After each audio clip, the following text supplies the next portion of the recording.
नमस्कार, स्वागत है आप सभी का बनो अपना फाइनेंस मिनिस्टर में और मैं हूं आपके साथ कविता थपलियाल। अगले 1 घंटे आपके लिए ऐसी पेशकश लेकर आएंगे जहां पर बात होने वाली है आपकी जेब से जुड़ी हुई। जी हां, कमाई की बात हो, खर्च की बात हो, बचत की बात हो या निवेश की बात हो। इस शो के जरिए, हमारे एक्सपर्ट्स के जरिए हमारे पास आपके हर आर्थिक लक्ष्य के लिए सही और सटीक रणनीति है और इस शो में आपके सवालों के जवाब दिए जाते हैं, आपकी लाइफ फाइनेंशियल प्लानिंग भी की जाती है।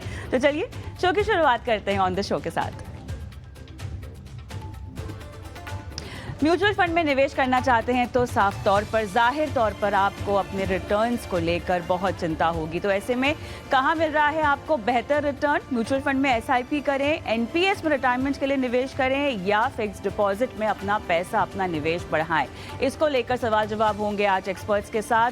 इतना ही नहीं, रिटर्न के गणित को कैसे समझना चाहिए। लगातार अगर आप निवेश कर रहे हैं एक ही फंड में, एसआईपी के जरिए निवेश कर रहे हैं, बाजार की हर चाल के मुताबिक पैसे लगा रहे हैं, तो आपका रिटर्न कैसे बढ़ता है, कैसे घटता है, इस गणित को समझेंगे हमारे एक्सपर्ट्स के जरिए।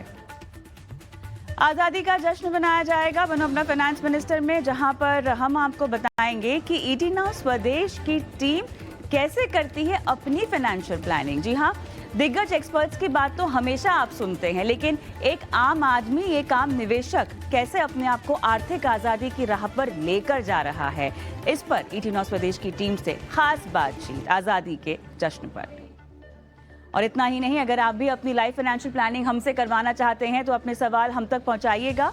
नंबर आपकी स्क्रीन पे जो हम फ्लैश कर रहे हैं हमारा व्हाट्सएप नंबर है, यहाँ पर अपने सवाल भेज सकते हैं। पोर्टफोलियो से जुड़ी तमाम जानकारियां हम तक पहुंचाइए। 9619873567 इस नंबर पर अपने सवाल छोड़ सकते हैं। इतना ही नहीं, सोशल मीडिया पर और खासतौर से अगर यूट्यूब पर लाइव देख रहे हैं तो कमेंट बॉक्स में भी अपने सवाल डाल सकते हैं, क्योंकि आपके सवालों को देखकर हम आपको मौका देते हैं शो पर लाइव हमारे एक्सपर्ट से जुड़ने का, उनसे बातचीत करने का।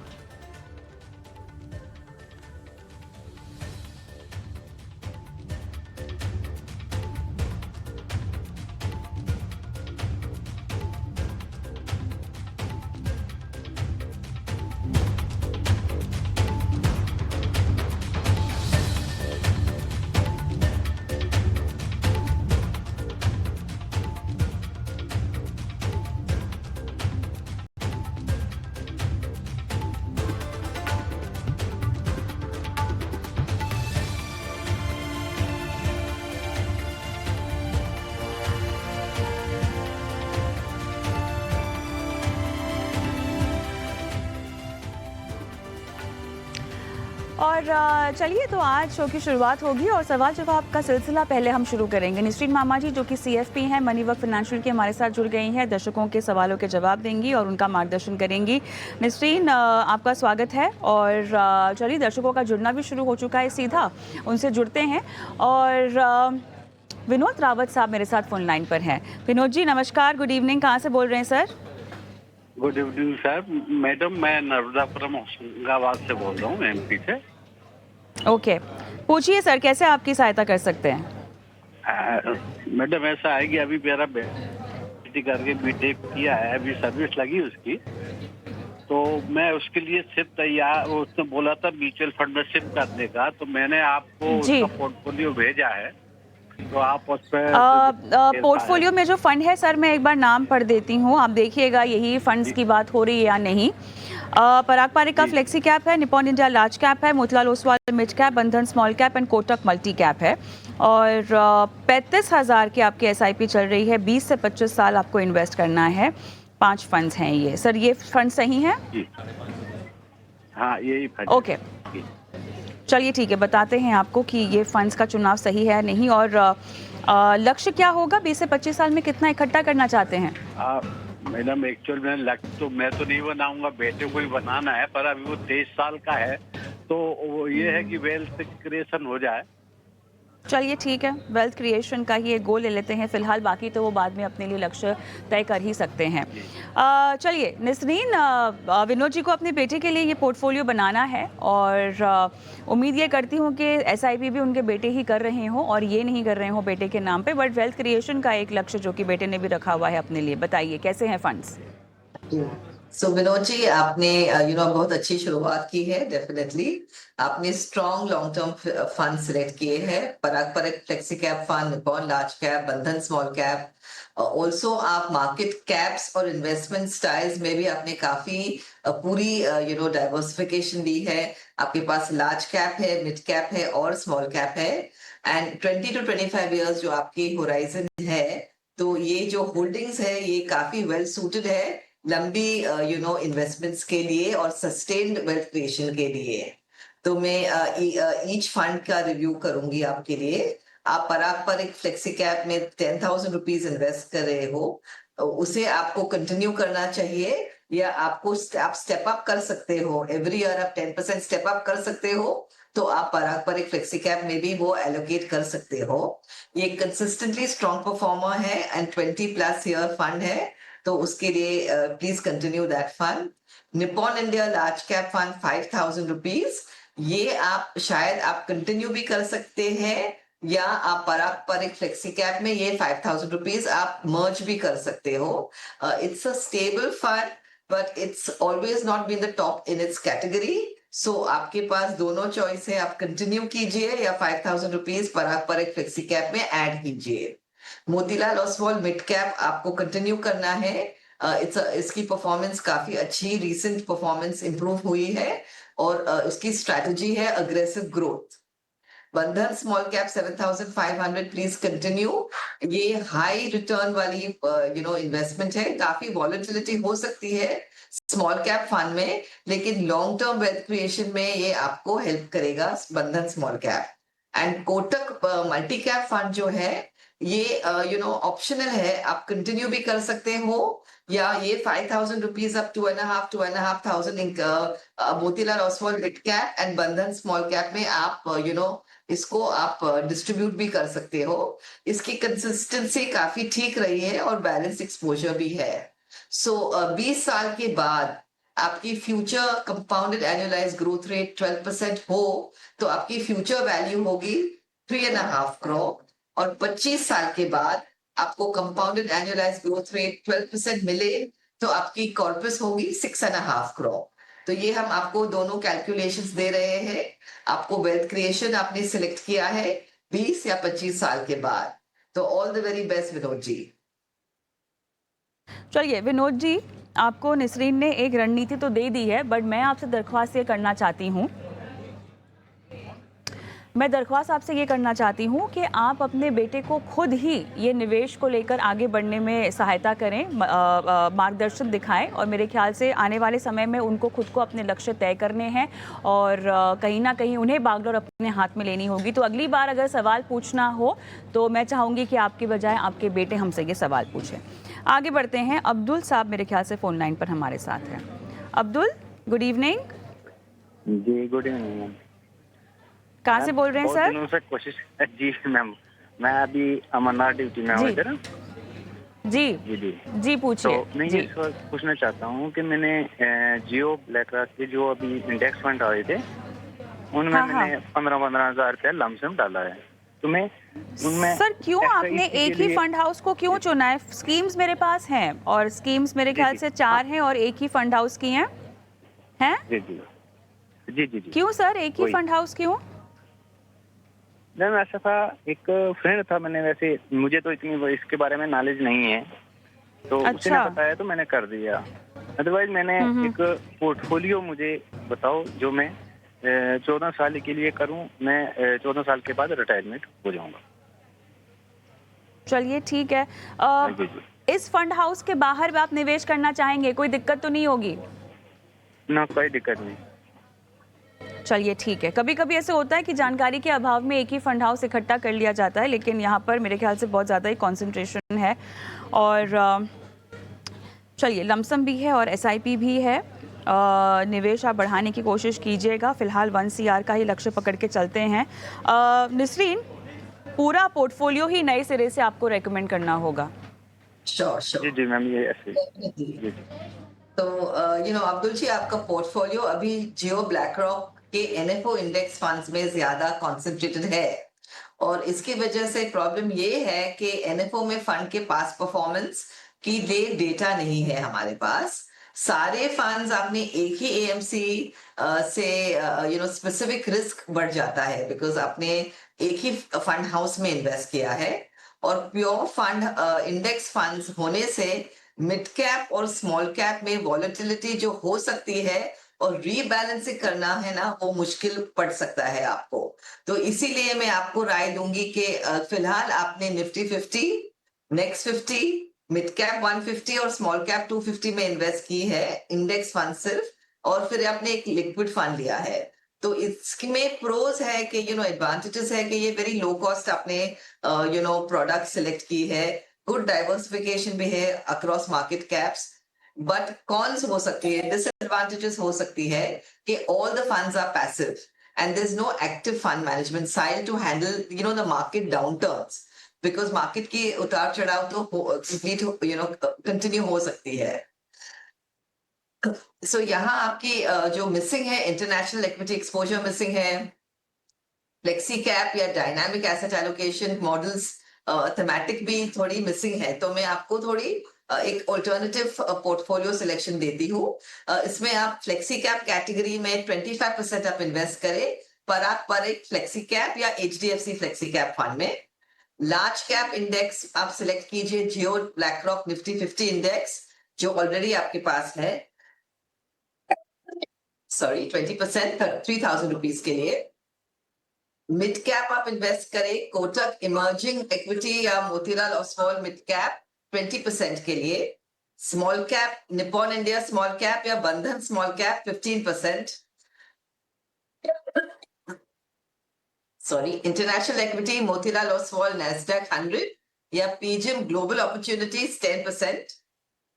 और डेट लिक्विड इमरजेंसी फंड के लिए 10% आप जियो ब्लैक रॉक लिक्विड फंड में कंटिन्यू कीजिए।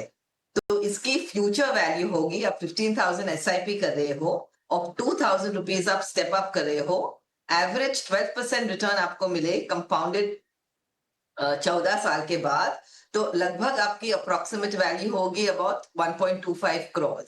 एंड मार्केट थोड़ी बेटर परफॉर्म करे से 13 to 14%, तो आपको 1.4 करोड़ 5 करोड़ मिल सकता है।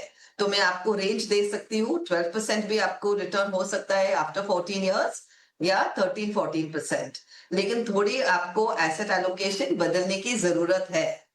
तो जैसे मैंने आपको कहा है, आप वो स्ट्रैटेजी फॉलो कर सकते हो। चलिए अब्दुल, बदलाव तो आपको बताए गए हैं। फ्लेक्सी कैप में से पारंपरिक flexi cap, HDFC flexi cap चुनाव आप कर सकते हैं। Mid cap Kotak emerging equity उसमें, और मोतीलाल ओसवाल का मिड कैप भी रेकमेंड किया जा रहा है। निप्पॉन इंडिया स्मॉल कैप, बंधन small cap, Motilal Oswal Nasdaq 100 और PGM ग्लोबल अपॉर्चुनिटीज़ जो है रिकमेंडेशन के तौर पर आपको दिया जा रहा है। अब्दुल, कोई और सवाल पूछना चाहते हैं आप नसरीन को? बस मैं यही था, मैंने ये पोर्टफोलियो ही एक क्रिएट करना था। तो चलिए, ऑल द बेस्ट अब्दुल साहब, ऑल द बेस्ट। जयदीप मेरे साथ फोन लाइन पर हैं अब। Jaydeep, hi. Hi, good morning, good afternoon madam. कैसे हैं, कहाँ से बोल रहे हैं सर? मैं गुजरात मोरबी से। ओके, आप कुछ SIPs कर रहे हैं सर? हाँ, मैं 8 SIP अलग अलग कर रहा हूँ और Okay. मैं हर साल 20% SIP स्टेप अप कर रहा हूँ और मुझे अगले 10 से 12 साल में मेरा लक्ष्य 1.5 करोड़ का है। तो मेरे को बस सजेशन इसमें कुछ स्टेप अप कितना करना पड़ेगा या लमसम डालना पड़ेगा? ठीक है, चलिए सर आपके फंड्स देख लेते हैं। इसमें 2 स्मॉल कैप हैं, 2 फ्लेक्सी कैप आपने रखे हुए हैं, मिड कैप भी आपने 2 रखा हुआ है, मल्टी कैप आपके पास 2 है। कोई खास वजह आपने 2 की क्वांटिटी में तमाम मार्केट कैप फंड्स रखे हैं, स्मॉल कैप भी, मिड कैप भी, फ्लेक्सी कैप भी? वजह ये है कि अगर मान लो कि 15 साल बाद या 10 साल बाद मेरे को अगर कोई मेरा एक उठाना पड़े कोई पर्पस के लिए, तो फिर वो एक फंड में से निकालना पड़े तो अलग से काम है, इसलिए। ओके, मैं समझी नहीं हूँ। मेरे ख्याल से नसरीन अगर समझ गई हो तो वो बता सकती हैं कि आप क्या कहना चाह रहे हैं। रेपुटेशन आपने देखा है, डुप्लीकेशन ऑफ इन्वेस्टमेंट कितना है, ओवरलैप कितना है इन्वेस्टमेंट्स का, वो आपने चेक किया? नहीं, वो तो मैंने नहीं चेक किया। थोड़ा सा आपको ये चेक करना होगा। अगर आपके पास एक ही कैटेगरी के बहुत सारे फंड्स हो तो ओवरलैप कहाँ कहाँ पे हुआ है, आपको इसको ध्यान। 8 फंड ही है तो ओवरलैप का तो मालूम नहीं है मेरे को। ओवरलैप मतलब 2 स्मॉल कैप है, 2 फ्लेक्सी कैप है, 2 मल्टी कैप है, है ना, तो वो फंड कहाँ कहाँ निवेश कर रहे हैं। अगर दोनों ही फंड एक ही जगह पे निवेश कर रहे हैं तो आपको डाइवर्सिफिकेशन का फायदा नहीं मिल रहा है ना सर, ये मैं आपसे कह रही हूँ। ओवरलैपिंग ये होती है। निसरीन आपको समझाएंगी बेहतर तरीके से, ठीक है। Nisreen, over to you.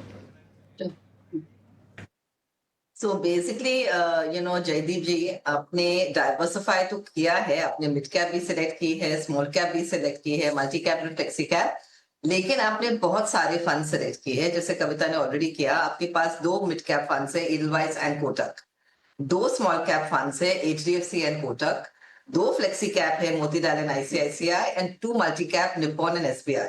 सो जैसे आप कह रहे थे कि आपको रिडेम्पशन में आपको आसानी पड़ेगी, लेकिन आप एक भी फंड में आप इन्वेस्ट करें तो आप वो फंड में से आप नंबर ऑफ यूनिट्स या अमाउंट रिडीम कर सकते हो। तो आपको 2 फंड्स की जरूरत नहीं है, बिकॉज यहाँ ये डुप्लीकेशन है ना, आपका ओवर डाइवर्सिफाई हो गया है, too many funds which are doing the same thing, and ये इससे आपकी रिटर्न्स भी डाइल्यूट हो सकती है।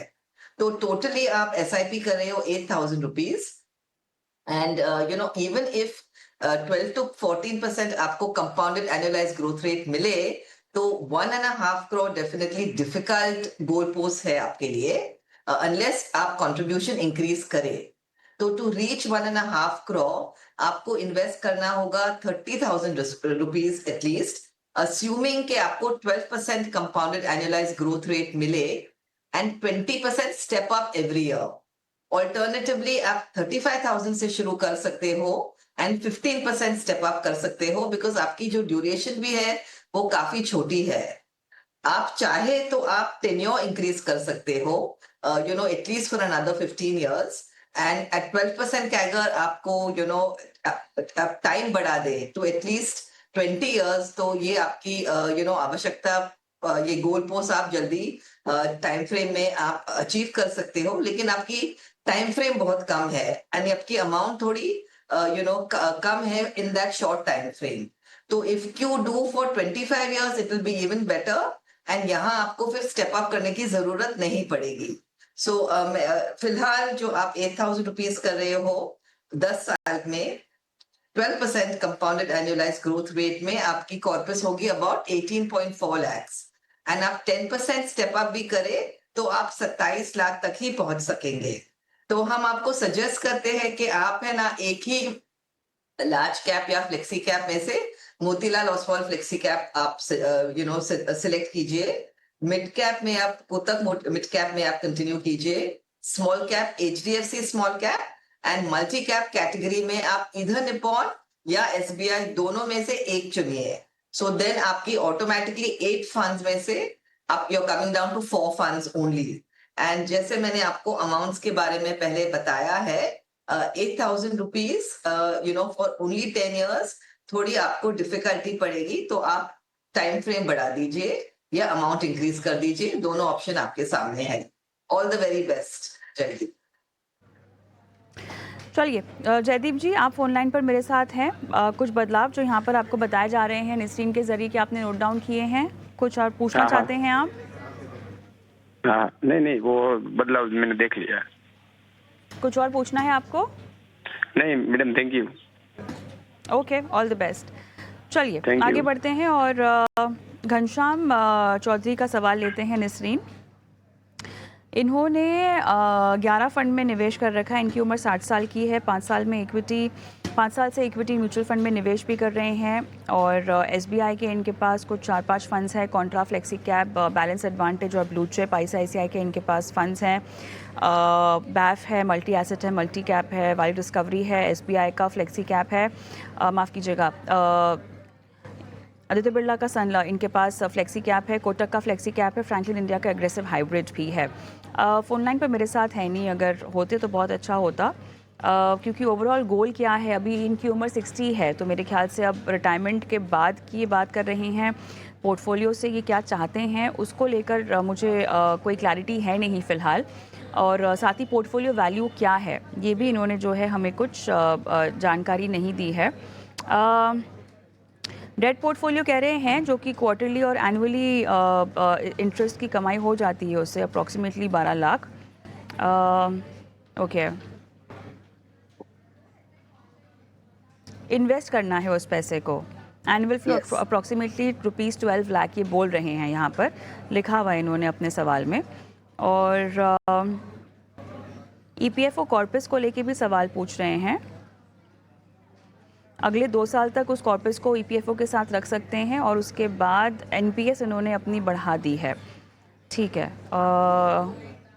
एक्टिव अर्जेंट टारगेट एक्सपेंडिचर इनका फ़िलहाल कुछ है नहीं। फाइनेंशियल प्लानिंग ही इनका गोल है। रेंटल इनकम इनके पास है approx 1.3 times as his annual expenses. Okay, life goals इनके सारे अचीव हो चुके हैं। ठीक है। कुछ क्लैरिटी यहाँ पर अब आई है सवाल को लेकर। बताइए, how should he be going ahead? So Ghanshyam ji, आपने काफी अच्छी तरह से आपकी प्लानिंग की है। करंटली आपकी रेंटल इनकम ऑलरेडी आपकी एक्सपेंसेस से 1.3 टाइम्स है। तो फिलहाल जो आपने इन्वेस्टमेंट की है और फ्यूचर प्लानिंग जो आपको डेट पोर्टफोलियो से जो आपको इनकम मिलती है और आपकी EPF पोर्टफोलियो को कैसे सजेस्ट करना है, वो क्वेश्चंस में आगे लूंगी। तो आपने अभी ये ना 11 फंड्स में इन्वेस्ट की है, तो यहाँ आपको थोड़ा कंसोलिडेशन की जरूरत है। 4 to 5 वेल चोजन फंड्स में आप निवेश कीजिए। So large and flexi cap category में आप इधर पराग पर चूज कीजिए या ICICI prudential blue chip. In this category इधर लार्ज और फ्लेक्सी, यहाँ आप 25% एलोकेशन कीजिए। Large and mid cap category में आप मेरे asset large and mid cap 20% asset allocation कीजिए। वैल्यू एंड कॉन्ट्रा स्ट्रैटेजी में आप SBI कॉन्ट्रा और alternatively ICICI prudential value discovery में सिर्फ एक ही चुने, इसमें 15% एलोकेशन कीजिए।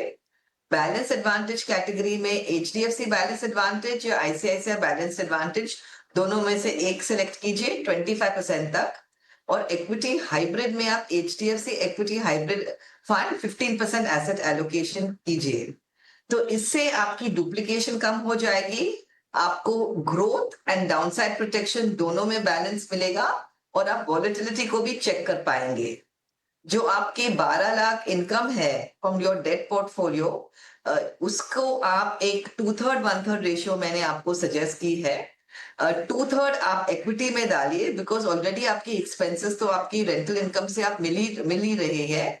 एंड ये जो मैं समझती हूँ, ये आपकी वेल्थ क्रिएशन है जो आप आपकी फैमिली के लिए एक लेगेसी रखना चाहते हो। तो इसीलिए the investments will continue even though आप सीनियर एज या 70 एंड 70 प्लस में आप जाएंगे, लेकिन आपकी जरूरत है ये पोर्टफोलियोज को सॉल्व नहीं करना है ये प्रॉब्लम। इसीलिए मैं आपको ग्रोथ पोर्टफोलियो सजेस्ट करती हूँ, जिसमें 2/3 इक्विटी होगा और 1/3 डेट।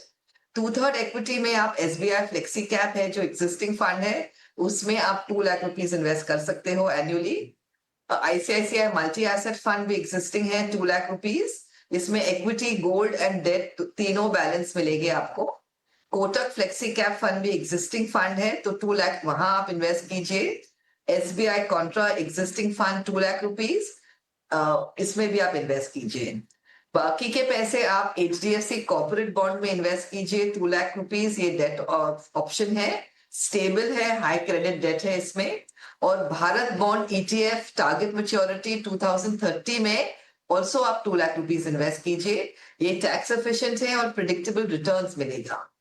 और जो आपकी EPF कॉर्पस है जो आपको फ्यू इयर्स के बाद मिलेगी, उसको भी आप अबव रेशियो में 2/3 1/3 में ही आप सेम रेशियो में आप इन्वेस्ट कीजिए।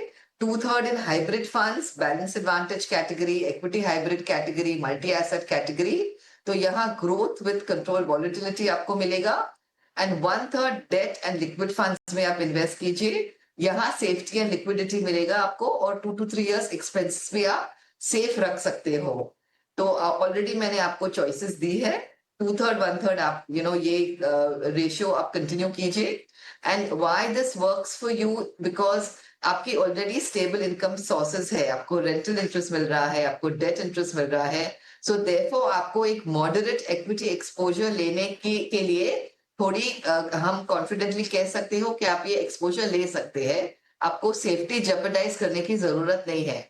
हाइब्रिड फंड्स आपकी वॉलेटिलिटी स्मूथन आउट कर देगी और आपको लॉन्ग टर्म ग्रोथ देगी compare to a pure debt fund. Debt and liquid funds हमने सजेस्ट किया है कैपिटल सेफ्टी के लिए, एंड कोई भी आपकी अनप्लान्ड नीड हो तो आप वहां से विड्रॉ कर सकते हो। और टैक्स एफिशिएंसी के लिए equity oriented hybrid fund suggest किए हैं जो आपको टैक्स एफिशिएंसी दे। सो डेट फंड्स आल्सो आपको सजेस्ट की है इसके लिए। So all the very best and I hope that your funds do very well. Very good planning on your part. Congratulations. Phone line पर तो हमारे साथ घनश्याम जी हैं नहीं, बट मैं आपने हर एस्पेक्ट का जवाब दे दिया इनके सवाल का। अब आगे बढ़ते हैं। निसरीन, पंकज का सवाल लेंगे। Tata large and mid cap, SBI health care opportunities, Nippon India vision large and mid cap, AB Sun Life large cap है, एसबीआई का मिड कैप है, क्वांट स्मॉल कैप इनके पास है, और 15,000 पर मंथ एसआईपी चल रही है, और फंड्स कैसे हैं ये जानना चाहते हैं, और दैट्स इट। इन्होंने मुझे अपना कोई गोल नहीं दिया है। ठीक है, ओके, बताइए। ठीक है, तो मैं थोड़ी रिस्ट्रक्चरिंग आपको बताऊंगी। ये पोर्टफोलियो सिंपलर होगा, थोड़ा more balanced and better performing. तो लार्ज कैप के लिए आप ICICI Pru blue chip fund direct growth जो आप कर रहे हो वो इसमें इन्वेस्ट कीजिए 3,000 rupees. Large and mid cap Tata large and mid cap या निपॉन विजन, दोनों में से एक ही सिलेक्ट कीजिए और आप कंटिन्यू कीजिए 3,000 rupees. Mid cap SBI mid cap fund, वो भी आप डायरेक्ट ग्रोथ ऑप्शन में ऑलरेडी इन्वेस्टेड हो तो आप कंटिन्यू कीजिए 3,000 रुपीज। फ्लेक्सी कैप पराग परक फ्लेक्सी डायरेक्ट ग्रोथ ऑप्शन जो आप कर रहे हो 3,000 रुपीज आप कंटिन्यू कीजिए। स्मॉल कैप में कौन स्मॉल कैप डायरेक्ट ग्रोथ ये नया ऑप्शन है, यहाँ 2,000 रुपीज आप इन्वेस्ट कीजिए। और थीमेटिक सेक्टोरल में जो आप एसबीआई हेल्थ केयर आपने सिलेक्ट किया है वो आप 1,000 रुपीज के लिए कंटिन्यू कीजिए। सो यहाँ हमने एक सेक्टोरल एलोकेशन कम रखा है, ये आपका डुप्लीकेशन भी रिड्यूस होगा एंड आपको स्ट्रॉन्ग कंसिस्टेंट फंड्स भी मिलेंगे। सो लॉजिक ये है कि आपकी कोर जो पोर्टफोलियो है हमने 80% रखी है, जिसमें large cap, flexi cap, mid cap, large and mid ये काइंड ऑफ फंड्स है जिसमें आपको स्टेबिलिटी और ब्रॉड मार्केट एक्सपोजर मिल सकता है। और जो आपकी सैटेलाइट है वो 20% है, जिसमें स्मॉल कैप एंड सेक्टोरल जो आपने हेल्थ केयर वाली सिलेक्ट ऑलरेडी सिलेक्ट की है एसबीआई हेल्थ केयर अपॉर्चुनिटीज, वो आपको थोड़ी एक्स्ट्रा पोटेंशियल है ग्रोथ के लिए। आप एसआईपी करें मंथली और 12 साल के बाद आपकी कंपाउंडेड एनुअलाइज ग्रोथ रेट 12% हो तो आपकी कॉर्पस होंगी अप्रोक्सीमेटली 45 लाख रुपीज। तो ये मैं amphi registered mutual fund distributor हूँ और ये हमारी इंसिडेंटल एडवाइस है। So definitely congratulations on your very well-rounded investment portfolio and all the best for the future. अच्छा, निसरीन, जिस तरह से एम्फी का डेटा भी आया है और वहाँ पर हमने देखिए एक और बार फिर से सेक्टोरल और थीमेटिक फंड्स में बम्पर निवेश होता हुआ देखा है। वैसे तो अब की बार जो निवेश के आंकड़े आए हैं काफ़ी हद तक एनएफओस को हमें श्रेय देना चाहिए, क्योंकि वहाँ पर जो दिलचस्पी आई है निवेशकों की फ्लो बड़ा है। लेकिन थीमेटिक सेक्टोरल फंड में एक बार फिर से हम देख रहे हैं कि लोगों ने जो है शॉर्ट टर्म रिटर्न को चेस करना शुरू कर दिया है। और अभी तो क्योंकि हेल्थ केयर और कंजम्पशन थीम बहुत ज़्यादा चल रही है तो इसको लेकर बहुत सवालात भी आ रहे हैं। मुझे ये समझना है, अभी पंकज के पोर्टफोलियो में हमने एसबीआई हेल्थ केयर अपॉर्चुनिटी एक फंड देखा, थीम तो इन्होंने सही पकड़ी है, सेक्टर सही पकड़ा है, और हो सकता है कि आने वाले वक्त में अगर ये लंबा रुके तो इसमें ये फ़ायदा भी होता हुआ देखेंगे। बट हैविंग सेड दैट, यही तो वही सेक्टर्स और थीम्स हैं जो फंड मैनेजर्स भी प्ले आउट करने की कोशिश करते हैं अपने डाइवर्सिफाइड पोर्टफोलियो में। See, end of the day individual investor हो निसरीन या कोई फंड मैनेजर हो, हर कोई थीम्स और ट्रिगर्स को प्ले आउट करने की ही कोशिश करते हैं अपने इन्वेस्टमेंट में। तो एज एन इंडिविजुअल इन्वेस्टर इन्होंने हेल्थ केयर रखा है, क्या आने वाले वक्त में अभी कंज्यूमर या कंजम्पशन सेक्टर आगे बढ़ेगा, या जो चलने की बात चल रही है बहुत क्रूशल होगा अब ये फेस्टिव सीजन उनके लिए भी, क्या इन सबको ध्यान में रखते हुए अपना एक्सपोजर बढ़ाना चाहिए सेक्टर स्पेसिफिक फंड्स में despite having a diversified fund? I explained the earlier answer also. आप एक core and satellite exposure ले सकते हो. Lot of investors have a certain view and उनको ये view में participate करना जरूरी लगता है. So definitely I would encourage कि आपको आपने खुद आपने information ली है, आपने education प्राप्त की है, आप newspapers follow करते हो, नहीं आपने एक particular view आपने formulate की है, तो इसके लिए आपको small percentage of your portfolio, not exceeding say 10% or 20% of the portfolio में आपको ये करना definitely आपकी involvement भी बढ़ सकती है। लेकिन यहाँ जो आपको every 3 years रिव्यू करना पड़ेगा कि आपकी कॉल जो है आपने सही कॉल ली है कि नहीं, because quite often investors disappoint हो जाते हैं, बिकॉज जब भी वो इन्वेस्ट करते हैं तभी that is the fag end of that cycle. तो इट्स पॉसिबल कि आपने हेल्थ केयर में जो आपने सिलेक्शन की है इन द लास्ट क्वेश्चन, वो एंड ऑफ द साइकिल में आपने सिलेक्ट की हो एंड आपको एनएवीज ना बढ़े या फंड ही नेगेटिव परफॉर्म करे, तो फिर आप डिसअपॉइंट होके आप फिर कहेंगे कि मुझे म्यूचुअल फंड में इन्वेस्ट करना ही नहीं है। तो इसीलिए नेगेटिव एक्सपीरियंस लाने को हम अवॉइड करते हैं और हम आपको सजेस्ट करते हैं कि सपोज आप एक सेक्टोरल थीम खुद से सेलेक्ट करते हो, तो उसकी एक्सपोजर आपके ओवरऑल पोर्टफोलियो में 10 to 15% से आप ना बढ़ाए, कीप इट मिनिमल। तो आप आपकी जो कॉल्स है, जो आपकी खुद की इन्वॉल्वमेंट है, आप आपकी इंटरेस्ट भी अलाइव रख सकते हो, लेकिन आपके ओवरऑल पोर्टफोलियो में ज्यादा इम्पैक्ट न लाए। That would be the right strategy. So your 80-20 ratio आप फॉलो कर सकते हो, जहां आपकी एक कोर पोर्टफोलियो है जिसमें डाइवर्सिफाइड फंड्स है और एक सैटेलाइट पोर्टफोलियो जहां आप एक स्मॉल एक्सपोजर थीम्स में ले सकते हो। लेकिन आपकी रिव्यू रेगुलरली करना जरूरी है कि आप गोल के नजदीक आए और आपकी पोर्टफोलियो नेगेटिव ना हो और आपको जो डिजायर्ड ग्रोथ रेट मिले उसके ऊपर आपको खुद को ध्यान रखना पड़ेगा और इन्वॉल्व होना पड़ेगा। So that is Kavita, my advice on this point. से आपने पूरे सेक्टरल और थीमेटिक पर ये सलाह दे दी है निवेशकों को। और चलिए इस बीच क्योंकि बहुत सारे लोगों का पैसा अभी एनएफओ में भी आता हम देख रहे हैं और भी सारे एनएफओस लाइंड अप हैं जो कि लॉन्च होने वाले हैं। एनएफओस में अगर आपको निवेश करना हो तो किन किन बातों का आपको ख्याल रखना चाहिए? बहुत सारी कैटेगरीज हैं निस्टीन जो कि ऑलरेडी मौजूद होती हैं, उनमें भी अगर आप पैसे लगा लें तो फिर फ़ायदा क्या है? एग्जिस्टिंग फंड्स में ही लगा दीजिए, आपको किसी नए फंड में लगाने की क्या ज़रूरत है? और साथ ही हम ऐसे माहौल से गुजर रहे हैं जहाँ पे बहुत सारी अनसर्टिनिटी है, ग्लोबल हेडविंड ज़्यादा हावी हो रहे हैं हमारे ऊपर। अब ऐसे में किसी नए फंड में पैसे लगाना क्यों रिस्क लें अपने पोर्टफोलियो में? क्या सलाह देंगी आप?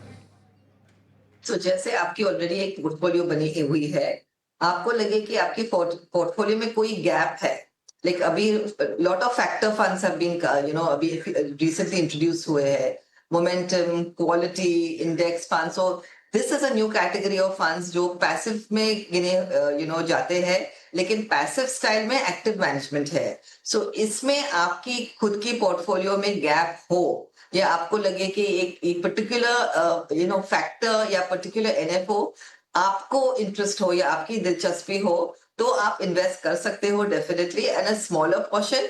आप एसआईपी इन्वेस्टर हो तो आप एसआईपी का स्टेप अप कर रहे हो, जैसे हमने ऑलवेज एडवाइस की है कि एवरी ईयर आपको खुद को एसआईपी को स्टेप अप कर सको तो it will be very good for your portfolio, at least 10% step up, because आपकी इनकम भी अप्रोक्सीमेटली 5 to 10% इंक्रीज हो सकती है।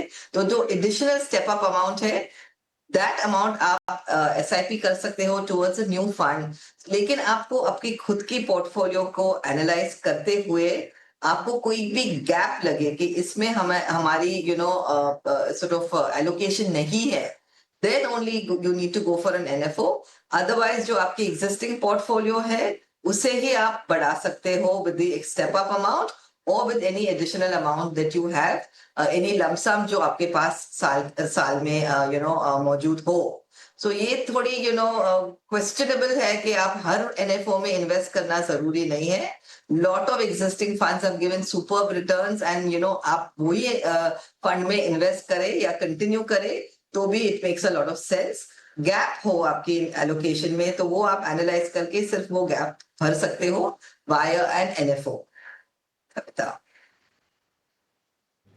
ऑलराइट, चलिए निस्रीन, मेरे ख्याल से काफ़ी विस्तार से आपने बातचीत कर ली और तमाम पहलू भी समझाए हैं और दर्शकों को ज़रूरी है ये सब जानना कि जो डेटा वगैरह हम चर्चा करते हैं, आपको लगता होगा कि इस डेटा से आपका क्या ताल्लुक़ है और आपका क्या मतलब है।